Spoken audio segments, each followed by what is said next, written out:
வணக்கம்.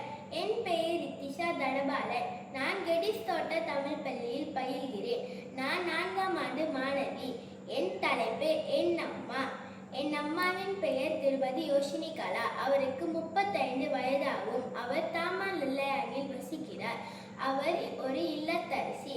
என் வாழ்க்கையில் மிக முக்கியமான நபர் என் அம்மா. அவர் தலைகளிடம் அணியவில்லை என்றாலும் எனக்கு தான் அவர் ஒரு ராணி. ஒவ்வொரு நாளும் சூரியன் உதிக்கும் முன்பே எழுந்து எங்கள் குடும்பத்திற்கு உணவு தயாரித்து எங்கள் அனைவரையும் நாளைக்கு தயாராக்குவார். எவ்வளவு சோர்வாக இருந்தாலும் அவளது முகத்தில் ஒரு இனிய புன்னகை இருக்கும். என் முதல் ஆசை என் அம்மா தான். அன்புடன் பேசவும் மற்றவர்களை மதிக்கவும் வாழ்க்கையில் சவால்களை எதிர்கொள்ளவும் அவளை எனக்கு கற்றுத்தந்தார்.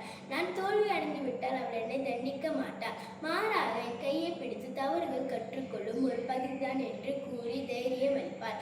நீண்ட நாள் வேலைக்கு பிறகு என் கதைகளை கேட்க அவள் நேரம் ஒதுக்குவார். என் வீட்டு பாடுகளில் உதவுவார். நான் சோகமாக இருக்கும் பொழுது அவள் என்னை மகிழ்விப்பார். நான் உண்மையான வலிமை அன்பிலும் கருணையிலும் மன்னிப்பிலும் இருப்பதாக எனக்கு கற்றுத்தந்தார். என் அம்மா மிகவும் வலிமையானவர். வாழ்க்கையில் வரும் பிரச்சனைகளை அமைதியாக எதிர்கொண்டு பொறுமையுடன் தீர்வு காண்பார். வாழ்க்கை எவ்வளவு கடினமாக இருந்தாலும் அவள் ஒருபொழுதும் புலம்ப மாட்டார்.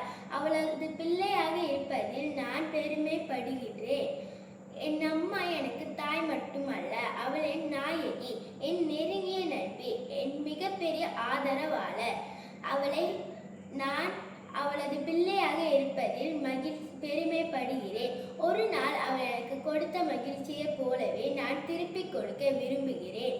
எனக்கு என் வாழ்க்கையில் என் அம்மா மிகப்பெரிய வரம். அவளை வார்த்தைகளால் விவரிக்க முடியாத அளவுக்கு நான் அவளை நேசிக்கிறேன். அனைவருக்கும் நன்றி.